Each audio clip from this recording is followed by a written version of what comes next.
Hey, what's going on, everyone?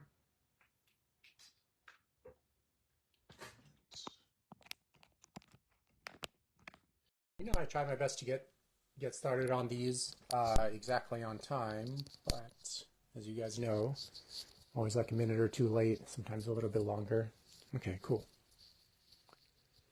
All right, so let me get a pen here.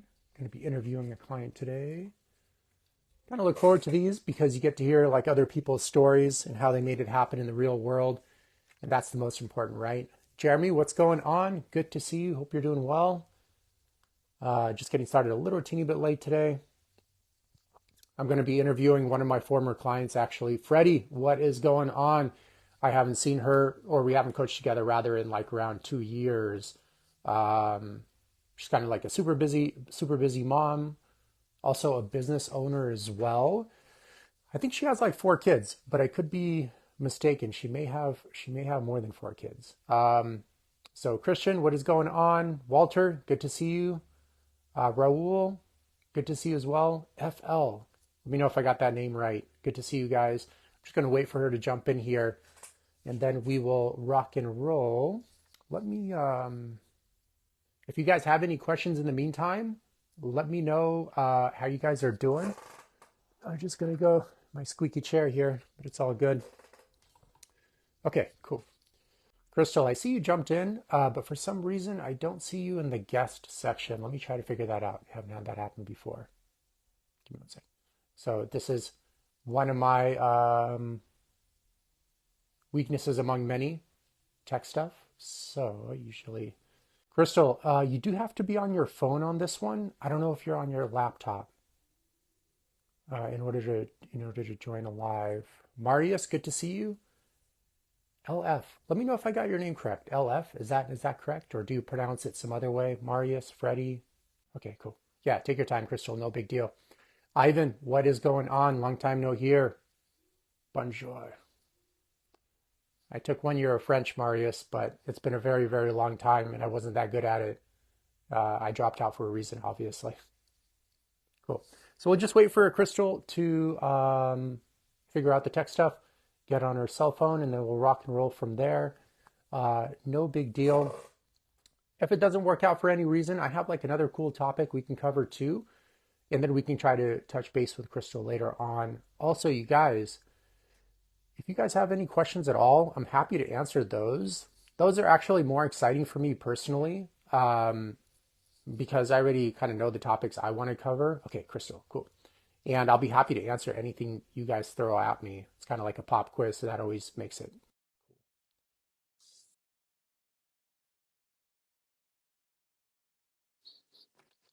Hey. Hey, Krystal, what is going on? Okay. So I was trying to, I'll have to show you. I was trying to make it work. I know you told me this yesterday to do it on my cell phone, right? But I wanted to. I'd already gotten the TikTok up and running and all that good stuff. And so I wanted to pull the two of them together. Okay. And I was just trying to be savvy. It didn't work, obviously.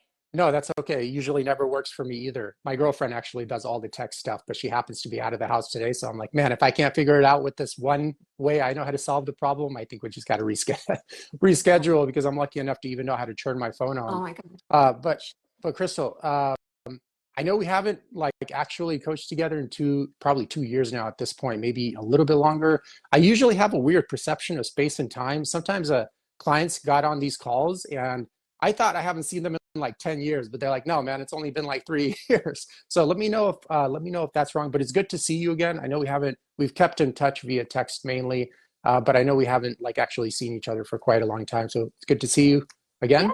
it's good to see you too. I'm the same way with you because I keep in touch with people so closely. That's just my personality that I don't really even remember like if we're close friends, not friend with anybody. So I just treat everybody like they're my family, and I'm just like, checking in on people. So it could have been 10 years. I'm not sure. Okay, cool. And Crystal has like a very interesting story. I forgot exactly how many pounds of weight she lost, but that's honestly the least important part of her message. And I'm gonna kind of let her take over and tell her story, whichever way she likes, and from whichever point she wants to start at. And then I'll try to maybe throw a smart question here and there, hopefully, Yeah. So Krystal, feel free to take over and introduce yourself, and then we can kind of go from there. Awesome. Thanks. So like Eugene said, my name's Krystal. I came across Eugene actually. My cousin Antonio was one of your clients, and he was just thriving. I mean, that guy's work ethic and his like determination was amazing. And I kept watching him post these videos, and I kept watching him, but it wasn't just about his physical attributes. It was also about um, his like light. He seemed happier, he seemed more centered, and it was just contagious. And I messaged him and I was like, I want whatever you're on. I don't know what it is. If it's illegal, tell me, I'll go get it, whatever I got to do. And he introduced me to you, and that was it. So I think the biggest takeaway from everything, especially with hiring coaches, is that people need to focus on, it's not just the physical attributes, right? I mean, that's what we look for. We're humans, right? We want to see something on the outside to make us kind of keep going. But for me, it was just so much more. And it has been years since we started the program. And I still use the things that you give me. And that's why I post things. And that's why I still tag you, because these things that are helping me grow, even in my profession, even within my family and things along those lines, they're what you taught me. It was, it's something it was like a new lesson basically that helped me flourish. So um, I think I think the one thing that is the most important thing in all of this was that you taught me how to have a healthy relationship with myself, because that was what was lacking, right? I grew up in basically, we grew up poor, and we grew up with that mentality of, hey, eat all your food. You never know when you're going to have another meal, kind of thing.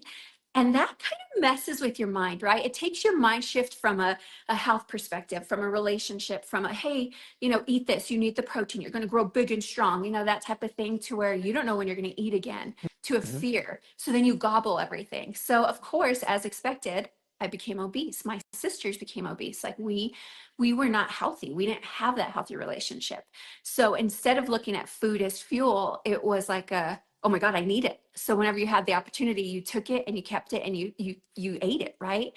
And so one thing that you really did help like rewire was teaching me that it's okay to be full, and it's okay to eat a lot of this, this, and this. And I'll never forget that list you gave me where it was like, you can eat as much as you want of this. And it was all the things I liked. So Mhm. I was like, hell yeah, I got this. So it was kind of neat. And so I think that is the big thing that I've taken and has just continued on and has made my journey with just my own self just kind of flourish. So I really enjoyed it. Well, I'm sure you've tried like many other diets in the Oh, past or programs or whatever, lifestyle programs. Can you kind of maybe go over like your history of like what you tried and what you feel was the shortcoming, at least for you, from those approaches? Because I know everyone's going to be different. So. absolutely. Oh my gosh. I tried everything. I mean, like you said, I'm a mom. I have 4 children, right? I birthed 4 kids. When I had my oldest child, I was completely malnourished, right? I had these eating disorders. Like, you have to Hmm. remember, like, it was very toxic, because it was I had body dysmorphia. I mean, I still feel like I do every now and then when I'm like, oh my God, I look huge. And I'm like, what is wrong with you? You're healthy. And so after I had the babies, I didn't get rid of any of the weight. Like, it just wouldn't go away. I mean, at my heaviest, I was 160. Like, it was bad. I'm 5'3", so it was like a little oompa loompa, basically. Hmm. And so my body, my frame can't carry that. I had a lot of back problems. My knees, my joints, everything hurt. I felt like it was so hard to just like move my body. I mean, I'm moving 160 some pounds, right? You might not think that's a lot, but for a little body, it is. So I tried everything. I tried the pills. I tried those things you buy, like those garments that you buy that make you sweat out. I tried um, protein shakes. I tried fasting. I tried all of these like meal replacements, like breakfast, lunch, dinner, snack. We're all drinking it, right? It was disgusting. I tried everything. I felt like I was gonna have a heart attack. I was always sweaty. My skin was so bad. It was like it would those like instant type of thing. They just don't work. They don't work because they're not addressing the root problem. And the root problem is the relationship you have with yourself that Hmm. is then outwards, right? I mean, you taught me, that was the very first thing you taught me was, what's your schedule like? And I was like, it's freaking chaotic. Here's what I do. And you're like, wow, okay. And I'll never forget, you made me schedule a bath. I took showers. I was in and out. It was like just about business, right? And you made me every Wednesday. It's still on my schedule. Every Wednesday, you go take a bath, 45 minutes, watch TV, read a book, whatever you got to do. Just sit there, just be there. And now I take a bath every single night. Like I Yeah. have taken my life from this chaotic, uncontrollable stress to somewhat controllable. I mean, it's still chaotic. But the point is, like, you taught me those healthy behaviors to love me, to take care of me, to just, really focus inward, I guess. And that is what helped me work on the outwards. But too many times we don't think of that. We're too busy looking at this and we want that done right away, right? So I think coaching, I think everybody should get a coach, honestly. I mean, in all aspects of life. I mean, that's why we have teachers, right? I mean, we need people who know things that we don't know because I don't have enough time to Hmm. study the way you do. Yeah, and it's kind of one interesting thing I always found was people are like, well, I most people, I don't know much about my car, so if something breaks, I'm going to take it to a mechanic. Yeah, But then if things are breaking in their body, they're usually like, oh, I'll figure it out. But the human body and the human psyche are obviously like monumentously more complicated to deal with than a car, which is also tough to deal with, but just the complexity is far greater with human behavior. But they're always like, oh, I'll figure it out at that point. But of course, it just in anything, it's tough to solve a problem with the same belief system that led to that same problem, obviously. absolutely. And there are rare exceptions for sure, but it's just usually just requires that third party to kind of bring in a new perspective, a new belief system, and to maybe point out also just some things that you can improve on, et cetera, et cetera. And like you said, in every field, and in fact, a lot of pretty much every high performer or I know, like definitely hires business coaches or uh, Yeah, whatever, nutrition coaches, just coaching in whatever aspects of their life they're trying to improve in. They're for sure not learning 100% of it themselves, and stuff of absolutely. that sort. But Krystal, I know I feel like moms these days have it a bit tougher, especially moms that are entrepreneurs as well, Yeah, because they're required to wear, I just think like so many more yeah, hats than yeah, like their male partners or just males in general. They've taken over, it seems like, especially entrepreneur females, yeah. taken over the male role, but then also trying to maintain the female Mhm. role and all the complexities of that at the same time, especially when you have kids and not only like one Yeah. kid, you have like four kids. And I kept Soccer forgetting. team. I'm like, how many kids does she have? I put it in the post. I'm like, Yeah. I just wrote she has many kids, She because I has a forgot soccer exactly. team. Yeah, because I forgot exactly. But I know a lot of moms are struggling with this, and maybe also single dads as well, and stuff of that sort that have to take care of a lot of kids. Mhm. Um, can you maybe go over the history of certain problems you've run into, let's say when you had your first child and then the second one, and Yeah. then different ways you've navigated, how long it took you to navigate around those problems and find more of like a sustainable way to raise a family, plus grow a business, et cetera, and take care of yourself? Absolutely. So I love that you asked that question because I feel like this is such a big movement that's happening right now in our society is that whole femininity and that masculine, right? What energy are you in? Where are you at? Where do you want to be? And the thing is that I feel like we went from wanting equal rights as women and being looked at as peers to like the pendulum going right way over here, right? And now, we got what we wanted as females, and this is completely off subject, I'm sure. So, but we got what we wanted, right? We're in the work field, we're doing all of these things, but then you still come home, and guess Hmm. what? Nothing changed there. Those roles are still there, and it's harder for single parents because those single parents they don't ever get a break. They don't get to take those hats off. And there was a point in my life after my divorce that's where I landed up, right? Is like I was raising children, I was trying to be healthy, I was trying to just be a human, I was trying to learn how to be a mom, I was trying to learn how to be a single parent, I was trying to learn how to just be me, I guess. And no one teaches you, there's no books on this, right? And so we're flowing back and forth.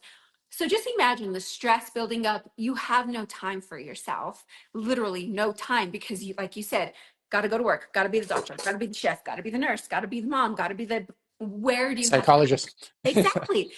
Oh my God. Yes, even more so. And so in this whole shift in society right now, I think we're all learning that we may have asked for something we didn't really want, right? We still want to be a woman. And we don't really, I know for me, like it's been very hard for me to have to step out of that masculine role because I had to be in that. And without being in that, I couldn't be successful. I wouldn't have the business I have. So I'm not bashing it, but I am saying like the roadblocks that I've hit along the way were all because I had to put them there, unfortunately.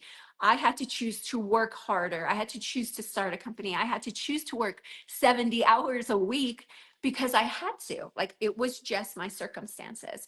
And, you know, as the kids have gotten older, it's been a little easier. But I think the one thing, again, it's not taught to us, is to be selfish. I mean, I'm guilty of this too. I tell my children all the time. And even when I was raising them and they were smaller, I would be like, you know, think of others, right? Like you need to be considerate. You have to have this good heart, but we're not emphasizing enough in our younger generations that you can be selfish. You can say no, and that's a sentence.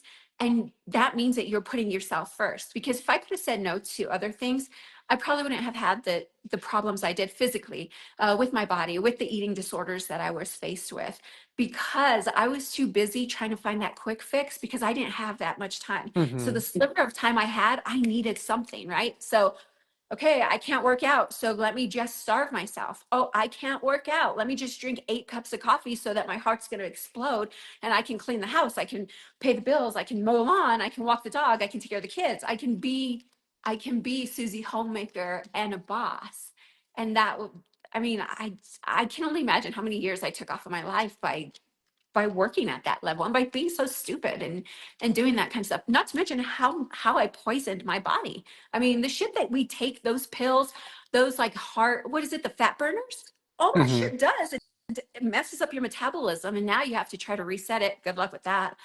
It just, I mean, I'm pretty sure I thought I was having a heart attack about 10 times.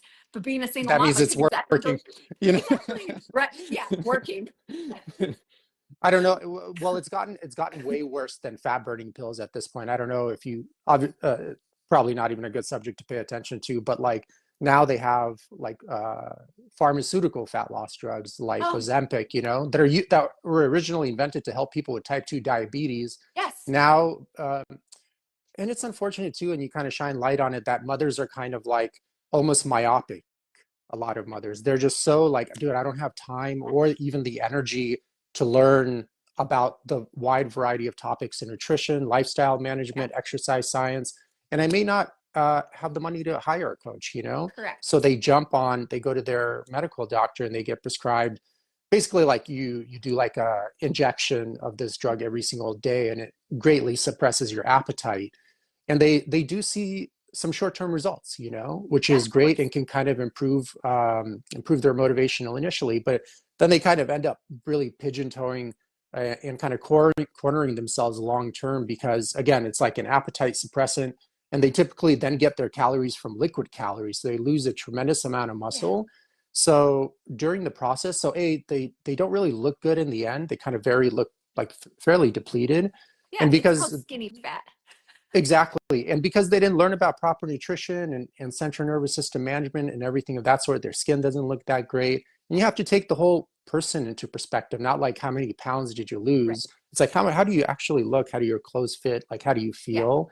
And I feel also like a lot of times with those symptom management approaches, not only are they dangerous, a lot of times with these medical drugs, it's so funny because you've noticed a lot of them are that are released into market, they're scientifically proven to at least be safe enough initially to be released into the market. But look how many of them are recalled.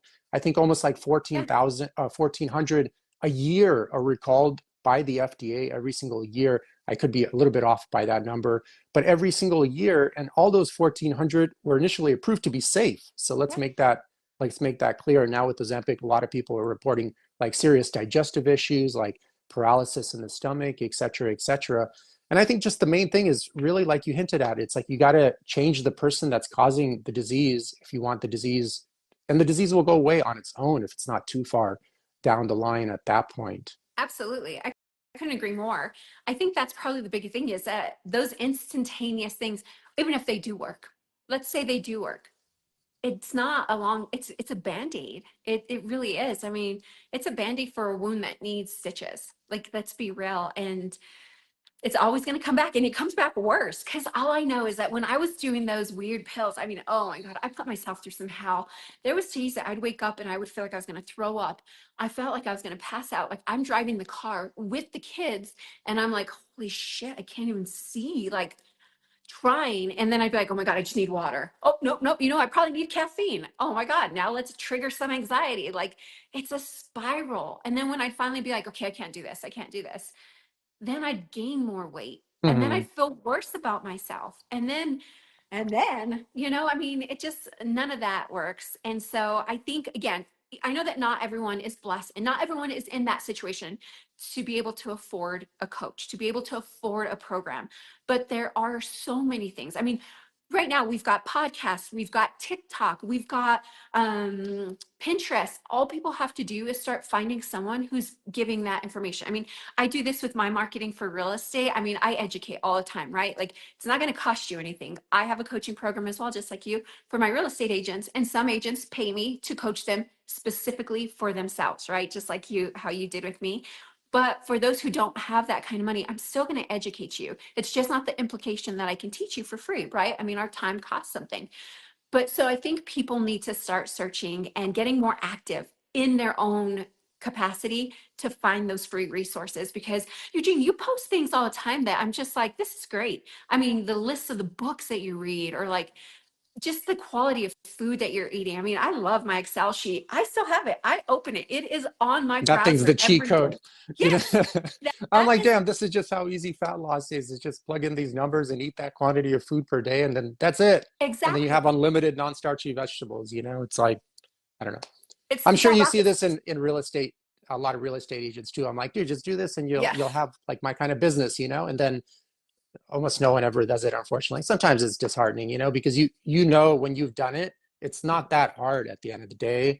And it's just more about like consistently implementing very simple yeah, principles that like literally almost anyone can understand. exactly. And so yeah, sometimes like I put out a lot of content as like you do, but then sometimes you see a lot of your followers, they're still like eating junk food, or for in your case, not following up with the leads, or going out and uh, whatever they need to do to run their business, and then like, oh, it's the marketplace. I'm like, Yeah, dude, it's not the yeah. marketplace. Like, you're not doing any work. It's effort. Yeah. Yeah. I think uh, in your world, I think the thing that would probably hurt the most, because I still see this to this day. Like, if I get sick, like recently, I've been kind of sick. I'm pretty sure I've got COVID. I think that's still a thing, right? Um, um, I I think not eating at all, because there'll be times when I'm tired. I don't feel good. I just can't even muscle to eat. You know what I mean? Like, I just want to be a lump on a log. But then I realize, like, you can feel it in your body shifting, and you're like, oh my God, like, your body's eating itself basically. So all the mhm. work that I just did, now I'm undoing, and then it's going to start that cycle. Oh my God, I don't feel good about myself because I don't look good, because I'm not having that energy level. And then guess what? You start spiraling. So I think in our situation, between you and I, that's why I have the Excel sheet. It literally, when you open my browser, it's up there and it's Krystal's fat loss. Like, it Mhm. literally is the tab, because I see that. It's a mental reminder to me, like, take care of yourself. Be selfish. Put yourself first. Like, here's your blueprint. Here is your cheat sheet. Go do it. And so I think you give all the tools, and I think you do it freely, and even with that whole, like, coaching program. So I think people need to jump on it some more. Well, Crystal, I was just wondering, personally, I've had trouble just watching like one German Shepherd and two cats that I found off the street. That already was time exhausting for me. And I see you have like four kids. Yeah. But do you find it was tougher to raise your first kid versus the other three? Like, did you already have those systems in place when the other three came around? No, No, it's just tough no. across the board. I That's a have good no question. kids, so I'm asking from a very naive perspective. So that's a really good question. So baby number one was, I mean, bless her heart, right? I mean, I've never been a parent before at that point. So now she's learning I'm learning on her. She's my science project, right? So poor thing, she really had it hard because I was like, okay, this is what mom I'm gonna be. And then I had baby number two. Baby number two was chill, right? Because baby number one was crazy Hmm. because she didn't know, like, you know. And then after that, it got so easy. So baby three and four were so very easy. So I would have had like 10 to 12 kids. I don't think you understand. Like, I love children. Like, I love a big family. I come from a big family. And so I love all of that. And that's all we were going to have at the end of the day is your family. So I was okay having a bunch of kids. And for some reason, my husband at the time was like, all right, whatever you want. Well, Crystal, what would you say? What would be like any advice you would give, like if you ran into a friend that wanted to kind of have that shortcut approach of like, I want to take fat loss pills or like to go to my doctor and get Ozempic and stuff of that sort because all my friends are doing it and they seem to be losing weight. But you took like a way different approach. Do you have like any input? So when I talk to people now, when I send them your way, when I send you your referrals, the one thing I say is, listen, I don't have to sell him. You have to want that change and you have to want to invest in your own self. So you can find shortcuts. That doesn't mean it's going to help. I mean, it's kind of like in real estate, discount agents, right? You get what you pay for. So you can go and pay 30, 40, $50 for a bottle of 30 pills.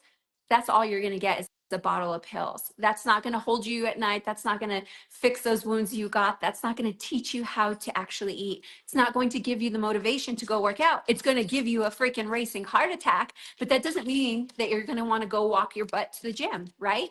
Doesn't mean that you're going to make the moves that need to be made. So, my number one piece of advice is invest in yourself because I mean, hiring a coach for everything is what's needed, honestly.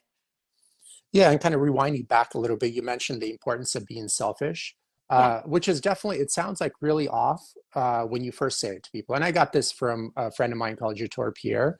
And, but it's important to realize that if you want any relationship or any work or career to last long term without you being absolutely miserable, it's important to have your needs met first, or Yes. at least the bulk majority of them. Because if you don't, especially with like people interaction, you're just going to grow kind of disgruntled towards the other person eventually. Like, oh, I want to be this person or I want to be doing this, but I'm always having to do this. And it's not going to work out long term anyways. Yeah. So just being um, selfless in the sense could be one of the reasons why people actually uh, end up developing a lot of health problems, because they put everyone ahead of themselves. And most always, literally almost every single time, they they're kind of bitter towards those people Yes. deep down inside, even if they don't express it externally too. And then if you do that for long enough, you have to form maladaptive behavior to deal with that kind of story gap and that disconnect between kind of like what you want in the world and what you're actually living. And for most people, especially, it's okay if the dog's I know. there. He's like trying It's to get in remote the right. work, totally fine. I was watching a friend's dog recently for a little while as well, so They're both wanting totally to get fine. in. Yeah, but just saying, like you mentioned, just kind of Yeah. reinforcing the fact that it's so important to be crystal clear about what your core values are, obviously, and then just make sure the relationships you get into or the careers you get into are reflective of that for the most part. Because if not, if kind of like at the end of the day, like Walensky would say, if you don't know who you are, like, what do you know? Hmm. Your chances of getting in the wrong relationships or the wrong careers Yeah. are extremely high then. Absolutely. And then you have to form maladaptive behavior to continue to live that way. And that results in, excess weight gain or medical drug dependence or actual drug use or alcohol, et cetera, in the Yeah. more extreme situations and stuff like that. But Crystal, I was wondering, I'm pretty sure these kind of, I got this from Robert Kawasaki, and he mentioned one time during a podcast, um, he's like, oh, a lot of people use excuses as like a form of escape Yeah. because it provides, like when they say, oh, I don't have the money, it instantly shuts your mind down Yeah. from coming up with a solution, which may actually be difficult to do during certain circumstances, but is most often what the actual person needs is a solution to that particular problem. By saying like, oh, I don't have the money or I don't have the time or whatever, it instantly shuts the mind down. And there is some, for sure, short-term relief. Oh, thank God I don't have to deal with this problem. But like you said, if it's not dealt with, it just kind of builds up over time. It leads to bigger problems eventually. So I was just wondering, with you especially, I mean, with 4 kids and a successful business owner, how did you overcome the excuse of like, I don't have enough time for me? That's a really good question. And to be honest with you, I didn't have healthy boundaries. I didn't have healthy boundaries set in place with external relationships, professional, personal, friends, everything. I didn't have those in place. So to overcome that, I lied to myself. Let's be honest. Like we all ostracize at some point. Like you said, we want to just avoid it, and we just kind of, we basically we paralyze ourselves with those excuses. And so overcoming that was easy once I set a boundary. And I only had to set it with one thing, and it was my job, to be honest with you. I was working at corporate, traveling a lot. I had just come back from Germany. I was gone for forever, where when I was going to bed, my kids were waking up. When my kids were going to bed, I was waking up. I never got to see them. And I was so busy, so exhausted. And I came back, and then I came back, my whole time was jacked up, right? Because I had been working on a different a different time zone. And then I noticed that I'd come back and I'd go to sleep at 9 o'clock, exhausted as can be, and then wake up at like 11 o'clock at night and have to start working because it was in my brain, because I'd been wired that that was it. And then I was like, what am I doing?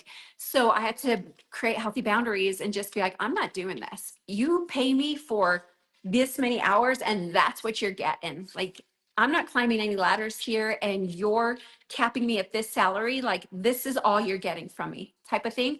And once I did that, it kind of got a little easier. So those excuses got less and less and less. And then I was able to find, guess what? More time. Why? Hmm. Because I made the time. So really, there's time for everything. It's if you want it bad enough.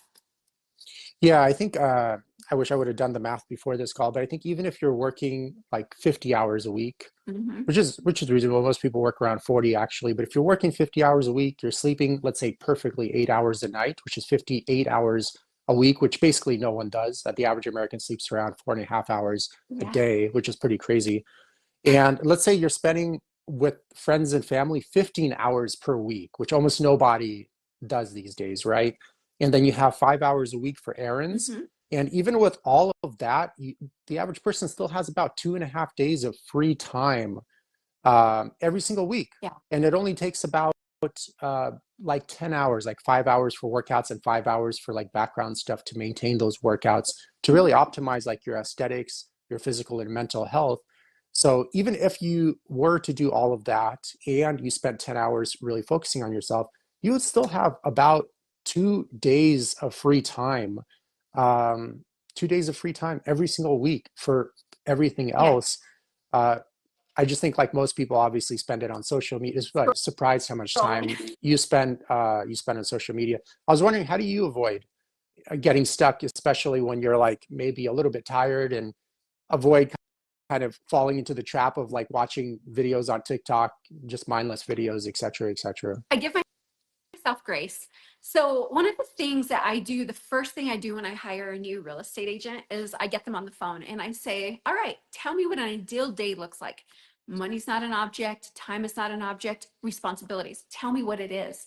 And they go through it. Oh, well, I'd like to wake up and have my coffee. Oh, and I'd like to go work out. Then I want to come home and shower and then make breakfast and then do this, then start my day. They give me all of this and it sounds so amazing, right? So I get them into this mentality of a feel zone. Like, identify your perfect life and I'm going to give it to you. Actually, I'm going to show you, you're going to give it to yourself. Then I start putting times to each of those things for them. And I show them that every day they can have that perfect day. And you Hmm. should just see, they're like, what? And I'm like, it's not going to be easy for you because in your mind, you're already pre wired to think you don't have time. Give me 1 week, just try it. Be diligent every day, do it as we've outlined it. And you should see, like, the first week, my agents are like, on it and they're just like and they're excited and they're just like passionate because they're like, I got to do it all and I got to paint my nails or I got to do this, and I'm like, see, it's good. So when I do feel like that, when I am tired, when I am, here's like, seasonal depression is real, man. Colorado, it gets dark at 4 p.m. and I am not about this lifestyle. I am not about this. So when I get into those ruts, I give myself grace. I don't beat myself up. And if I do skip a workout, I skip a workout. That's it. That's all it is. I'm going to live in this moment and I'm going to not flood my body with the stress hormones and the shame and the guilt and the like beat myself down. Like, no way, I have to protect it. And so I just kind of say, whatever, who cares? I'll pick up tomorrow. That's that. Like, it really is that. Because If I don't and I beat myself up, I'm going to feel horrible for how long for something that I just didn't do because I didn't have that energy. Hmm. As a female, something that I've been doing a lot of that no one talks about is tracking cycles. Like, yes, here you go. Let's have this uncomfortable talk. And you guys on the camera, have fun with this. We as women are crazy emotional, hormonal messes, right? But we also aren't taught how to appreciate that, how to deal with it, and how to actually get through it. So there's certain times like when, I'm not feeling my best because of my cycle. I just stay the fuck away from people. I'm not going to lie. Like, I will just make sure I don't have appointments because I'm not feeling my best anyway. Why would I want to go do that? I just shift some stuff. Hmm. I do things behind the scene. I work on social media items, editing, administrative stuff, taxes, whatever.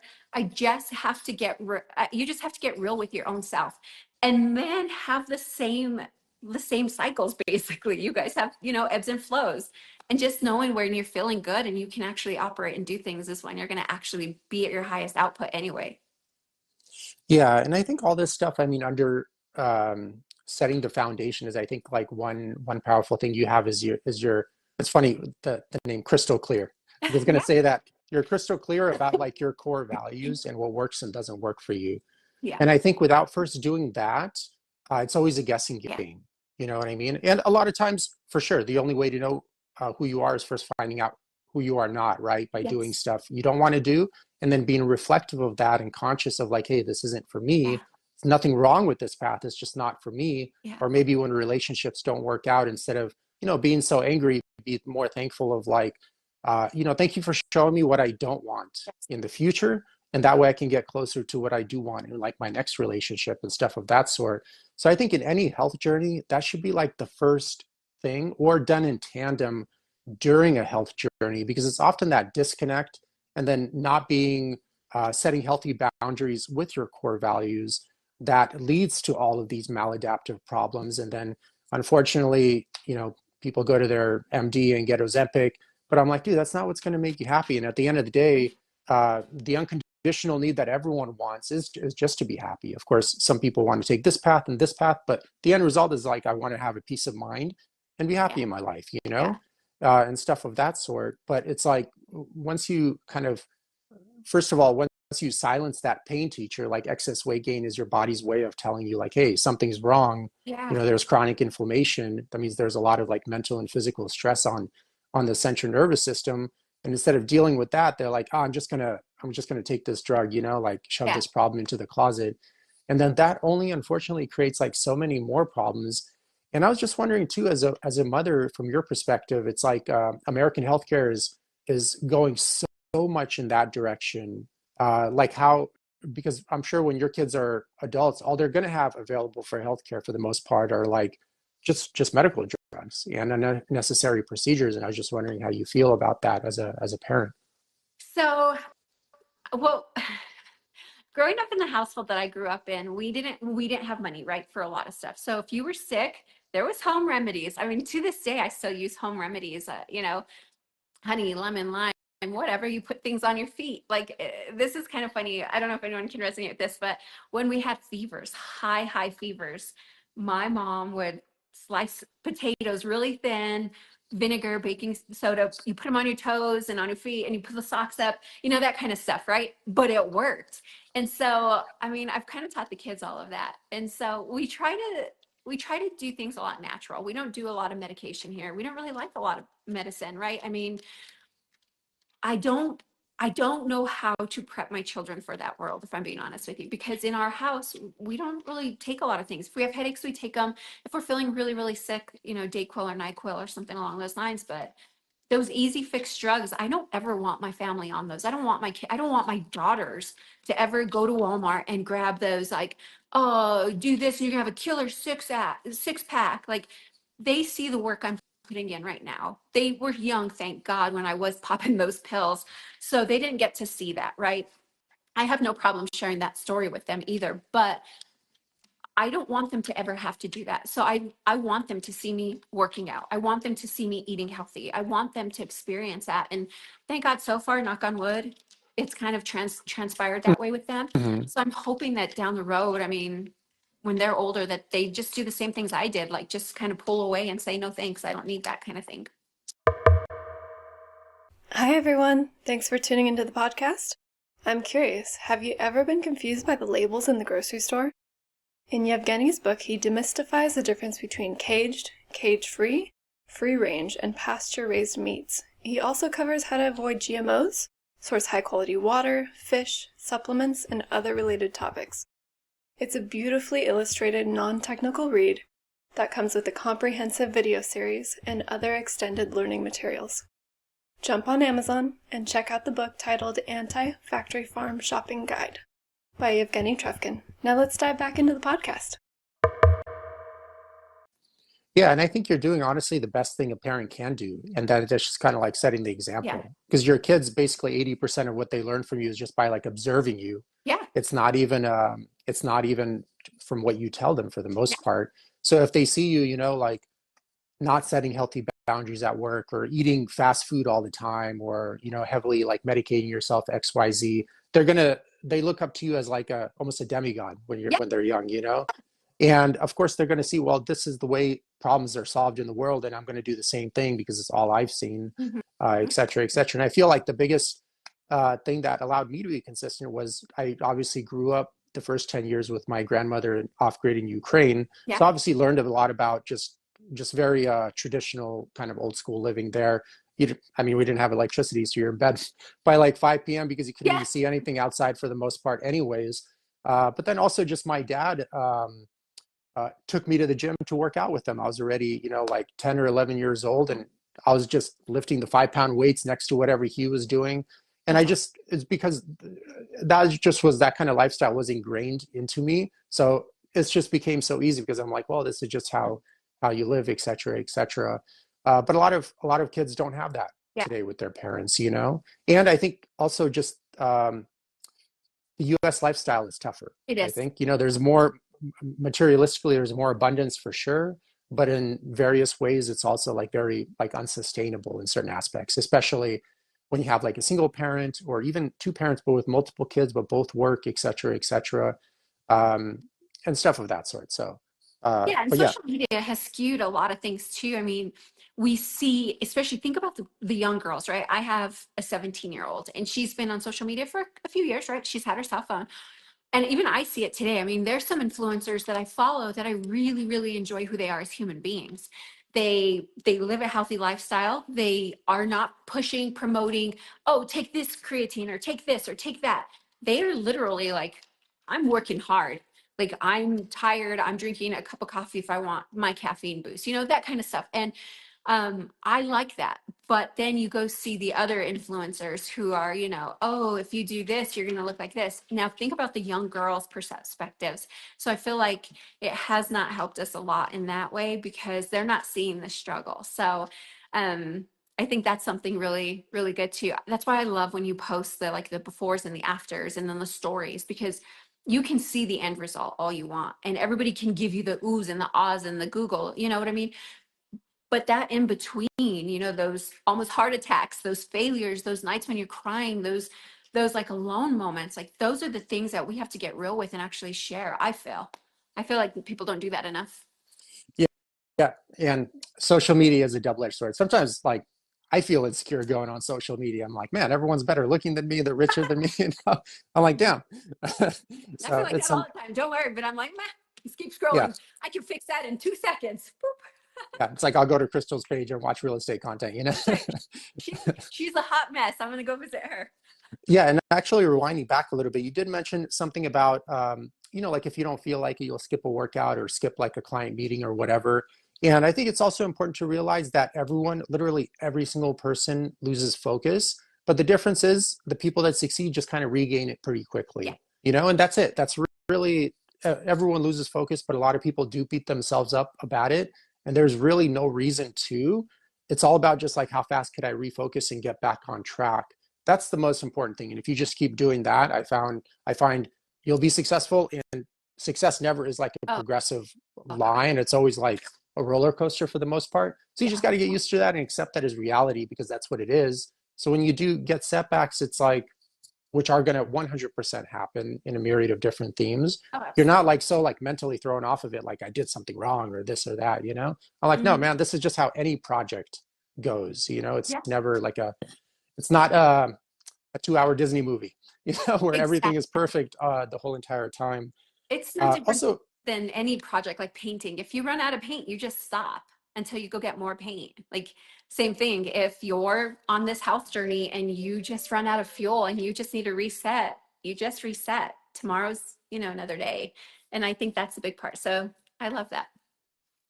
well, Crystal, also like one thing I've noticed was sometimes something that keeps people stuck in unhealthy or unsustainable life patterns longer than they should be is honestly like positive psychology, but it's like a Mhm. form of reframing. Like they start because they don't know a solution for a specific problem, so they take the negative and they reframe it into the positive. You know what I They mean? And go that delusional. keep you can kind of say delusional in a sense, but they kind of like for example, like okay, I'm working like 80-hour weeks and I'm only sleeping 3 hours a day, but at least I'm making good money. You know, like they reframe like some kind of deep negative aspect and they kind of try to look at it positively, Yeah. and then kind of ignore all the pain teachers that their body is kind of crying them for.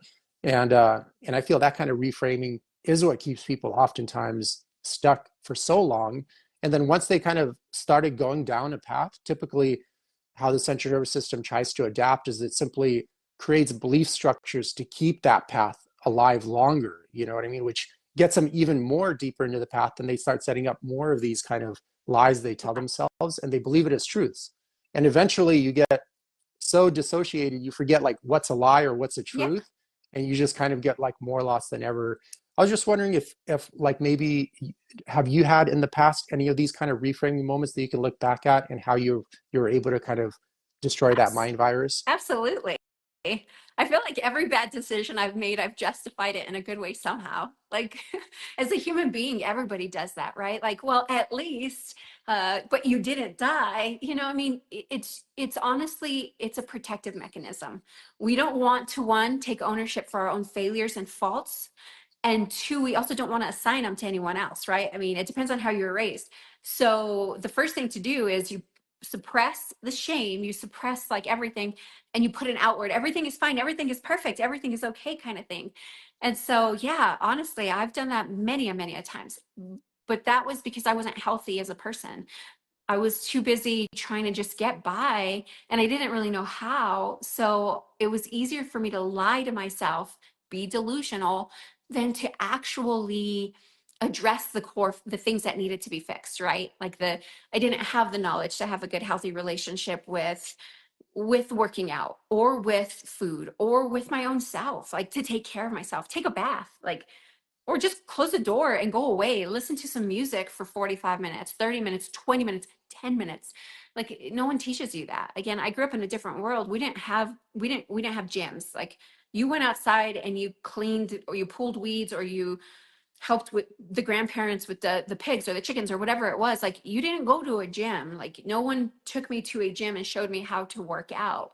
So then I didn't want to go to a gym because I was embarrassed because I didn't know how to use the machines and I didn't want to be like step one. Okay, step two. Do you know what I mean? Shame, shame, shame, shame. So it's all about what's deep rooted. How I broke that again, I had to just start getting real and setting boundaries. And once I started setting boundaries, I started realizing that I was liking who I was as a person. I wasn't as tired. So then I had more energy to address the things that I knew I was failing at. Like, hey, I'm not so good at this. And I keep lying, saying, oh, it's going to be okay. I work 90 hours a week. The boss loves me. I'm doing such great things. Not really. If I die today from a heart attack, my job would be posted by the next morning, Hmm. or one of my coworkers would have taken my job. Yeah. So it's just realizing who you are and what you mean to the, I guess, environment around you. Yeah, there is a really good book called The Shame That Binds Us by Oh, I haven't read psychologist that. uh, Branshaw. I forgot the name. It's been a long time since I read it, but it's a really good book that gives an outline of the psychology behind shame and how, it's used in unhealthy ways by a lot of people, etc. And I find that book actually, if people struggle with shaming themselves often, which many do, Yeah. just read that book, and that way you can be consciously aware of when you're doing it. Hmm. And that's the first step because a lot of people they just overly identify as that's like the only language they have to communicate themselves with, when something happens. And there's so many different ways you can learn how to communicate with yourself in more sustainable and healthy ways.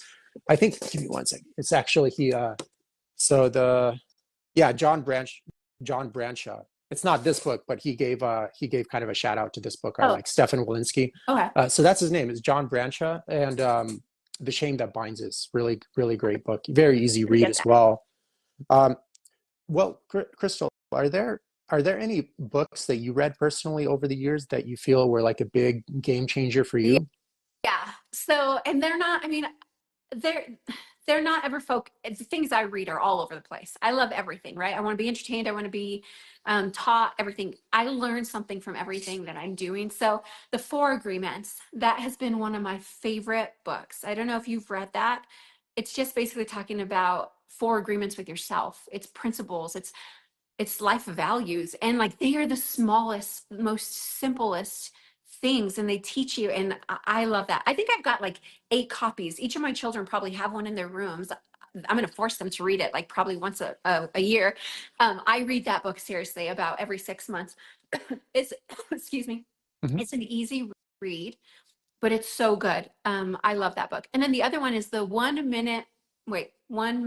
minute managers, or monkey managers. I have to remember what it's called. I'll send it to you.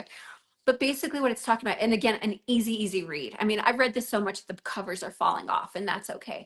But what I it's think The talking One about, Minute Manager, not to interrupt you, is yeah, actually my mom's favorite book. She's actually yes. she's actually in the comments section here too. She goes under Okay, an alias cool. profile. Oh, okay. So I love that. yeah, I love that. Wait, this is Mama in Vegas. I said yeah, I'll come house sit for her. yeah. So it's okay. I'm gonna take I care know. of their place He's for a like, bit. stop talking. Yeah. Stop.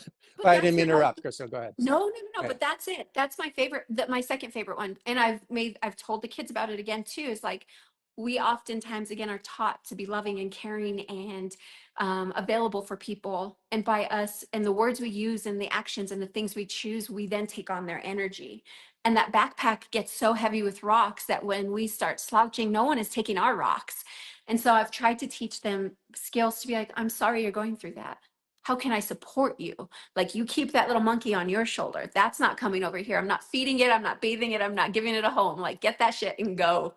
And so I think that has been one of the books that has helped me, I guess, the visualization, to know my energies around me, my energies, auras, things along those lines. So when I'm with people who are emotionally draining or negative Nellies, and I'm like, hey, how are you doing? I do want an honest opinion. If you're having a shitty day, tell me, but don't try to put it on me. And I always immediately know when I can hear their words changing. I'm like, oh, that little monkey's trying to get on mine. Go over there. Like, oh, that's really rough. What do you need? How can we help you? How can I help you get through this?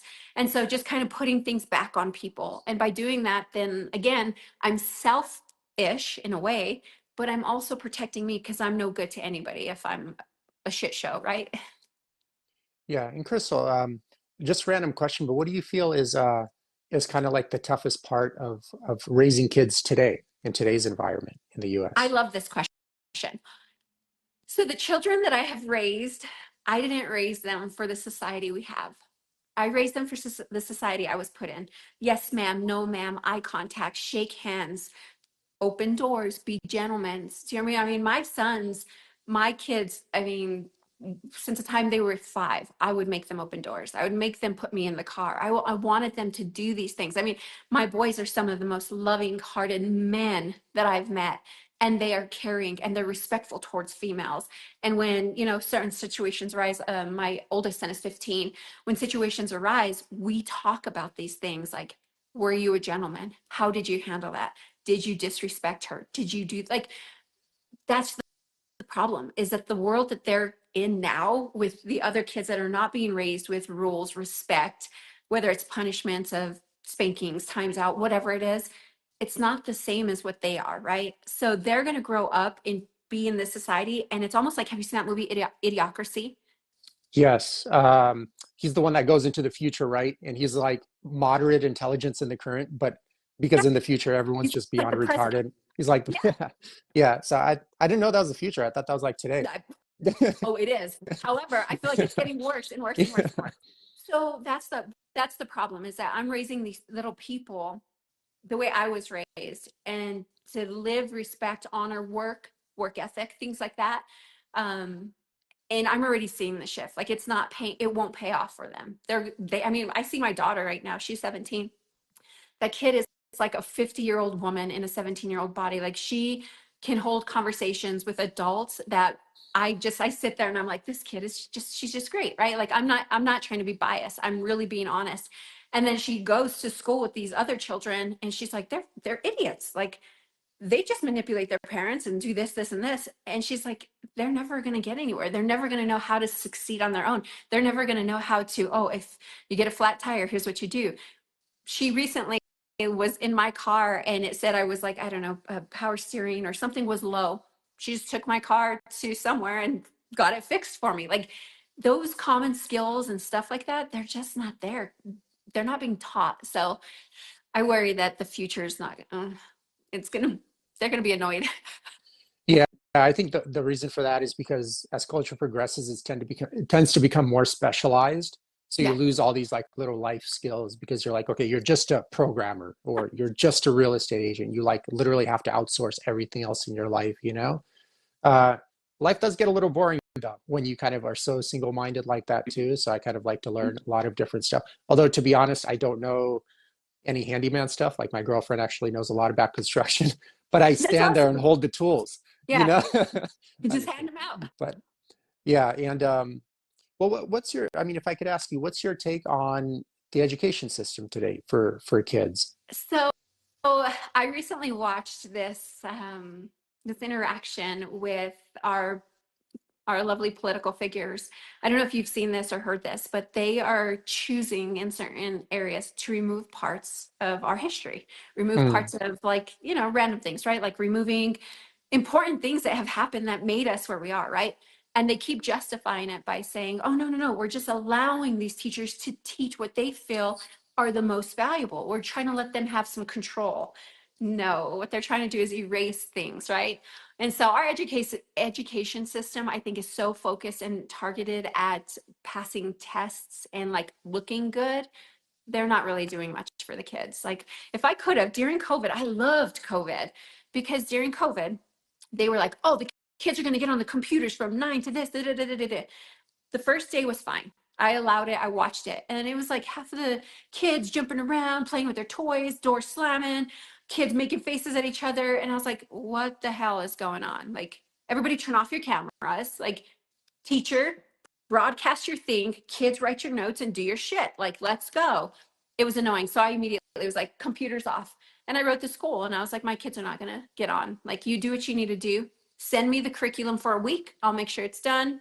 That's that. Like, no one is doing things, I think, to actually care about the children's development. They're just trying to check those boxes and get those scores if get them raised hmm. kind of thing.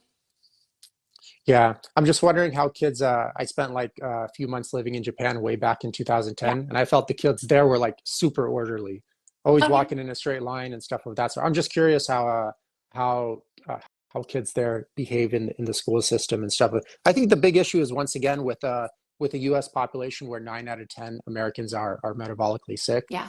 It's like obviously if the parents are sick, they're not going to have healthy children, you know, and Yeah. the unhealthy children are going to show up to these schools and you can't expect too much out of them because their diet is so poor and on top of that it's not very natural for kids to just sit all day. Like for Yeah. example, I did a 8 month wilderness survival course with the girlfriend like a year ago, and it was in this like wilderness like school that we have nearby, and they have like a department for little kids, and you see when they're out there in the wilderness how excited, there's no ADHD issues, you Yeah. know, how you can see the huge smile on their face and their skin's like glowing. Yeah. uh I don't, there's just no way, I don't think there is to replicate that in like, you're basically in a container. Most Yeah. schools are like basically a container with like cheap chairs in there. Hmm. And then and with teachers too, unfortunately, of course, they're great ones. It's kind of like with most teachers, at least from my experience, it's not even people I would hang out with. Yeah. Moreover, have my kid, if I had a kid, hang out with them 8 hours a day, learning their belief systems. And then when the kid turns 16 or 17, and you all of a sudden want them to be like you Yeah. know, but you wonder why they're more like your teacher, which uh, probably doesn't have that much accomplishments to their name or anything very impressive that even you would learn from Yeah. them, for example. But this is like who your kids are learning from all the time, and they happen to be probably not very healthy Yeah. themselves. And you can see how the ripple effect happens and why, 9 out of 10 Americans right now are metabolically sick. And the number one reason for bankruptcy in the US right now, accounting for close to 80% of all bankruptcies, is just like health issues, which I is didn't know that. which is pretty crazy if you think about it, because if 90% of the population is unhealthy and 80% of all bankruptcies are due to Mhm. health reasons, you could only kind of imagine what's going to happen in like the near future then. It's probably going to be even a bigger catastrophe than like the whole real estate crash way back in like I think 2000, 2006 or so, Yeah, 2008. The or other thing 2008. is, so our teachers, right, going along those, well, now think of how many teachers they have. They have now it's peer-to-peer teachers, right? It's the girls watching the girls on social media. It's the boys watching boys, and or the rappers, or I mean, my goodness, my son wanted to join some kind of like a coaching program for young men through a social media influencer. I looked at it, and he's like, I'll use my own money, save money. I don't do allowances, by the way. I don't do that kind of stuff. Like, we're all part of this family. We all live here. We all do shit. You're not getting paid to do that. But he was like, I'll use my money. I'll save it. I'll do all this stuff. And I looked at it and I was like, okay, I didn't do too much to it. It didn't ring any bells. I was just like, whatever. Well, then this social media influencer actually ended up going to jail for like all these sexual misconduct Mm. accounts. And I was like, huh. And this would have been the class that my son would have been, this is the person that my son would have been learning from. So now there's like this array. It's like this bouquet of idiots out there teaching my children. And I'm like, oh, so I do miss the days back when I was younger and we had nothing. We just had to go outside and, use magnifying glasses and try to burn ants or whatever, as cruel as that sounds, we all did it.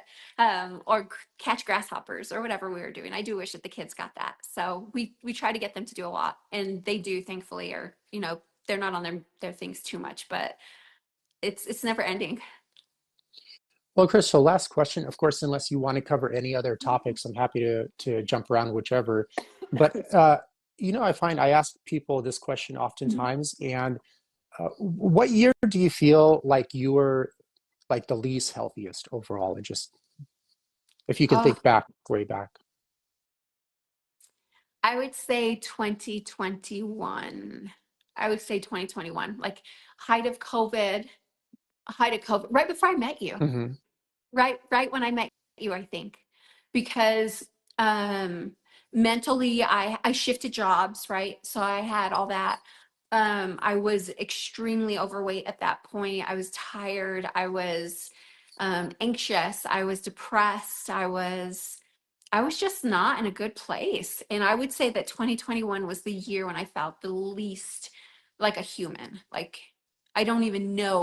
Like, almost all the years of everything else that I had done had just caught up and landed right there. And that was it. And it was like the heaviest, like physically and emotionally, the heaviest weight that I was carrying. So I would say it's 2021.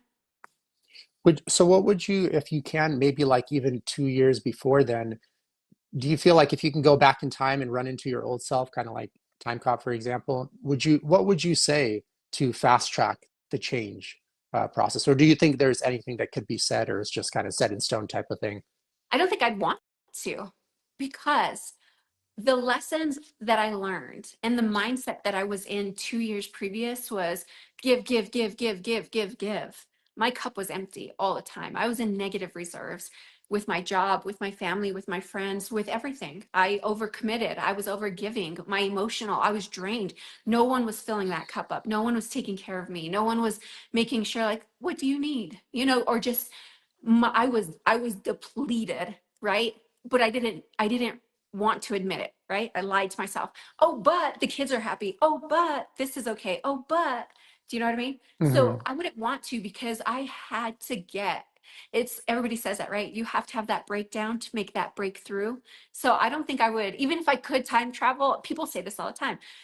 I would change this, this, and this. I would not change a thing. Everything that I've gone through, shitty or not, I've needed it. Well, Crystal, you kind of opened up another question here, and this is an important one. Yeah. Um, can you describe like your experience with this and how important it is to um, be in the right occupation for yourself and how that impacts your mental and physical health? Because I find especially with fat loss journeys, people that tend to get on like a fat loss journey, they might actually be successful. Most times they are if they have like a good coach. But if they kind of stay in the environment, there's more to it than this, but if they stay in the environment where they kind of found that they gained all the weight to begin with, Yeah. they typically, if you follow up with them like 2 to 3 years later, actually regain still all the Yeah. weight, because there's something in that environment or something with their psyche, the way it interacts with that environment that is Mhm. causing that kind of maladaptive behavior to result in weight gain. But can you describe your experience with that and how like pivotal and important it is during a health or fat loss journey to also really reflect on, is my job or is my job giving me the environment I want to live a healthy and sustainable life? Yeah. I think that's a really good question, actually. I think a lot of times we, again, not selfish enough, right? We are too busy thinking, oh my God, I can't take that break. I can't do this, this, or this, right? And so if we are in career fields or jobs, professions that we are telling ourselves, and these are all limiting minds, limiting thoughts that we can't get through, then we're going to lean into food, drinking, um, being lazy basically to calm ourselves, right? So by identifying what we're doing and in all areas, not just our profession, I feel like if it's not feeding you or feeding what you want, then you've got to find a way to either get out or ask the tough questions, right? One of the things I did when I was at corporate world, I pitched a fit one time because it was beautiful outside. And I am that girl who, if the sun is out, I want to be out there. I worked on a laptop in a dark room with no windows, and I had a vitamin D lamp. I took my laptop outside and I went and I sat on the curb, crisscross, and I was cranking out work. I had my earbuds in, and my boss calls me in, and I got written up. I got in trouble for that, and I was like, I was Like back to the dungeon. I was like, I'm sorry, I'm on property. I just cranked out more work in like 30 minutes than I have in, I don't know, 5 hours that I've been here. What the hell's the problem? And she's like, we need to know where to find you. And I was like, on the curb, where you found me. How did you find me if you were so worried? Like, are you crazy? Like, don't tell me that I can't try to make myself healthy. And that's how I had to start asking those questions. Is this serving me? And I knew it wasn't because I was giving too much to them. And so making that change in my career definitely helped me to realize that I was going to be able to lose the weight and like keep it off, right? But I never thought about that until I already had my mindset, until you helped me to address the inner, because you don't make those correlations. People aren't going to make those correlations just because you and I tell them, like, hey, does your job let you take 5-minute walks? Why not? They let smokers go have 20, 15-minute breaks all day to go light a cigarette. Like, go take your fucking walk, right? They're not going to think to make those correlations because we're telling them. They have to see the cycle themselves, I feel like. Yeah, and I mean to touch on your former boss's mentality, it's like the saying goes like sick people can't make healthy Yeah, decisions, or they wouldn't be sick to begin with, exactly. obviously. And I feel like that's one of the things that actually kept me out of. I've been working basically for myself since I was 19, so it's I think coming up around 18 years or so. But I noticed when I was in college, I was already coaching just like 10 hours a week, nothing crazy. And I was coaching people that are already, like late 30s or late 40s, and they're already like middle management or director level at a company. And I just noticed how um, unhealthy a lot of these environments were. Yeah. So, and I was graduating around the time the real estate crash happened. I graduated in 2009. So it was that kind of like midway into there. And basically at that point, everyone was just happy to have a job if they had a job. Moreover, I was telling my friends, I'm like, oh, I'm just going to continue this coaching thing just because I already have clients and it's like a cool lifestyle. And I'm really just kind of sharing what I already do with people, anyways. And you're And happy. they're like, well, man, like no one's going to hire coaches. No one even has work. You should just get a corporate job and be happy you have a job and stuff of that sort. And that caused me actually a lot of anxiety because I'm like, dude, like, how am I going to, first of all, I didn't want to depend on bosses like you just mentioned for my future. That was like very stressful for me. Yeah. And then second, I was like, it'd be tough to work around also a lot of those type of people daily and stuff of that sort. Mhm. So I think just the job environment is so important in part of your health journey. And a lot of people overlook it because it's just it's especially if you've been doing something for a while, it's tough to see you doing something else. You know what I mean? Scary. Everybody's scared, right? And I think one question is, if I could ask you here, um, and you had the guts to do it, but let's say another mom is in your similar situation. She's consciously aware that, hey, this isn't for me and is really hurting my mental health and thus resulting in physical, like psychosomatic symptoms, et cetera, et cetera. But I have three kids and God forbid I don't have that paycheck in 2 weeks. Like, how could they muster the confidence to stand up to their boss like you did, you know? Yeah. So I think you said it right. Um, I was scared. I was scared of everything. Even like when I divorced, when the kid's dad, when we divorced, I was terrified. Like, wow, like how am I going to do all of this? But the truth is, that is even more reason to do something, right? When I was in that job and with that, if there were single moms out there who are afraid, there's always going to be a way. There's always going to be a way.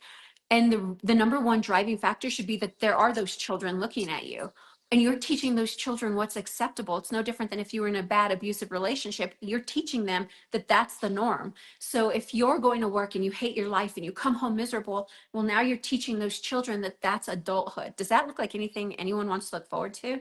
So I think people have to get real and realize who's watching them. And for me, that's why I make a lot of the decisions I do, whether I'm scared or not, or I fail or not.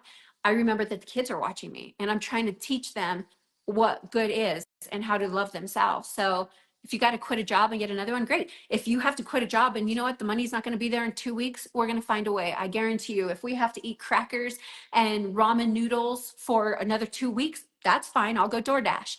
If we have to call the mortgage company and ask them to help us, like, can you just give me an extension for 15 days? Then that's what we're going to do. There's always a way to make something happen. So I think my kids are my driving factor.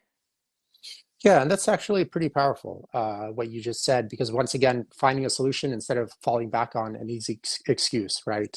That's basically what it Sorry. comes down to. Totally okay. I had some dogs barking when I was one of my friends. I watch her dog, and if I leave the window open and there's someone like 2 miles Mhm. away, it starts barking like Mhm. it starts barking. I'm like, okay, your sensors are too sensitive. You know, Yeah, your makes sense. security sensors. Um, well, Krystal, I know you're super busy. Do we have like 10 more minutes, or do you Yeah. want to cut it? No, no, no. Okay, cool. I'm good. I'm happy with you. Yeah, I just some more questions are popping up. We mentioned jobs too, but also another very important part of a wellness journey is then clarifying what healthy relationships look like, your personal relationships look like to you. Can you Yes. touch on just some information you have on that area and in terms of how that impacts your mental and physical health? Yeah, I think honestly that's continuous and it's ongoing all the time, right? I mean, we interact with people, friends, girlfriends, boyfriends, even our family members. And when we are able to identify, and this is something that I really work on a lot, is I look at the way I feel around people. After an interaction, how did I feel? Like, wow, I feel something. And I just have to like really get in tune with that. And I started, I lost my mom not too long ago. And I realized that during that process, what I was feeling around family members, what I was feeling around death, what I was feeling around myself. And like getting real with that has helped me to know like who's there for that season and who definitely doesn't need to be around, right? Like who's taking your energies basically. So I try to teach the kids that as well. So personal relationships are, I feel like, continuously, and they're always ongoing, but they adapt as you adapt, because that's something I'm noticing. I keep saying the words be selfish, right? I keep saying take care of yourself, because until your cup is full, you don't even know what you want, need, or like in life, I feel like. And the more that my cup gets full, I'm starting to see the people I want to be around. I'm starting to see the people I don't want to be around. And I'm starting to see the energy I have for other people. And so I think those relationships are going to adapt. Finding people, partners, everybody, even family, who are going to grow with you is important. And then you have to realize that there's just some that just go, you know? Mhm. Yeah, and like you said, you have to have energy to give energy. Oh, Like you have to have money absolutely. to donate money Yeah. money and stuff of that sort. You know what I Yeah. mean? So if obviously they're just constantly given and not getting anything in return, being too Yeah. selfless, uh, then you're just going to get burned out and disgruntled, um, and then that's it, you know? And then it's not gonna, that relationship or job isn't gonna work out long term anyways, Yeah. either way. So, I mean, you touched on a few very important topics that I think are left out in pretty much all fat loss transformation programs. And that's why most of them Yeah. fail, is Yep. because they don't address all this other foundational stuff that's actually pivotal to sustaining the journey Yeah. long term. They just tackle it like, I just got to work out more, or I just got to diet a little bit better. And yes, those parts are parts of the puzzle for sure. Yeah. But for most people, that's not meeting the problem at the level of the problem. Yeah. You know, Absolutely. nutrition information is for free online. Just go get That's it. Go to pubmed.gov, and you have literally every single study on any health topic that your doctor has access to for free on that website. Information, it's not an information issue for most people. It's just an issue in these foundational variables that we covered here, among a couple of other things. I think if people just approached it from that vantage point, yes, it's harder and it might take years for some people, but it's the only way to go on an honest journey. Just changing your diet, getting on a fat loss pill or like Ozempic, or doing another boot camp will provide short-term relief possibly, yeah. but long-term it's going to be a failure. And if you just look up the statistics, it's the case in most cases. And So I'm sure you, because when we first met, I know you did this like intake, right? And you can kind of feel people's energy level. Are they going to be a good fit for you? And you know right away, like this person will either do what they need to do, or you can just tell like they're just not there. I do the same thing with people that I hire, even for my coaching program. Like there's a few questions I ask and I already know they're just triggers. So I already know, yeah, you're going to be an excuse. You're going to make all these excuses. And then when you fail, I'm going to be the blame. I don't want this. I'm not here for you. I'm not your person. Good luck. Find another coach. Because at the end of the day, people can say they want something, but if they don't really want it, it really shines through. So I think, like you said, yeah, you can go Google, you can find your meal plans, you can do all that. But that implementation that you give as a coach, as a health coach, man, that's invaluable, honestly. I mean, I would go into I would have, if I had to, I would have said, if I didn't have the money when I hired you, but knowing what this was going to be, I would have saved every single penny, picked up every penny I found on the streets to be able to hire you so that you could have taught me the lessons you did. Cause it was just so invaluable. oh, that means a lot. That's heartwarming. But Crystal, that's funny. One line you said, I got this from like an Italian mob movie. I forgot exactly which one, but he's like, "Hey, Tony, you can't pick someone up that doesn't want to get up." Yeah. You know, Yeah. it's kind of like kind of metaphorical to like you can't help someone that doesn't want to be helped at the end of the day. Exactly.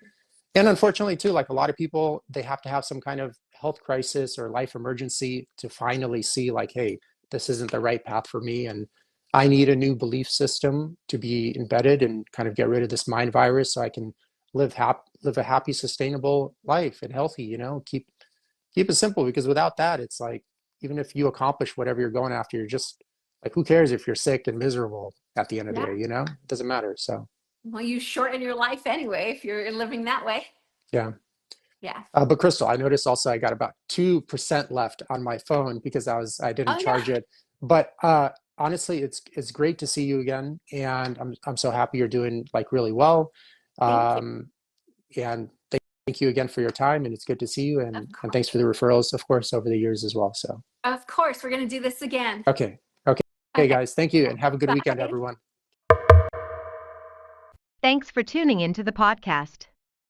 If you've ever had trouble losing weight, or you've lost weight, but still didn't have the ideal body or health you're aiming for, please feel free to reach out anytime and book an assessment. Eugene will work with you to cover your goals in detail, see what's holding you back, and go from there. In the meantime, feel free to check out the countless testimonials on Eugene's website in the link below. In the testimonial section, you'll notice everyone has various backgrounds, are of all different ages, and all have had different challenges in their life, but they all have one thing in common: they were all able to find their health and achieve their ideal body.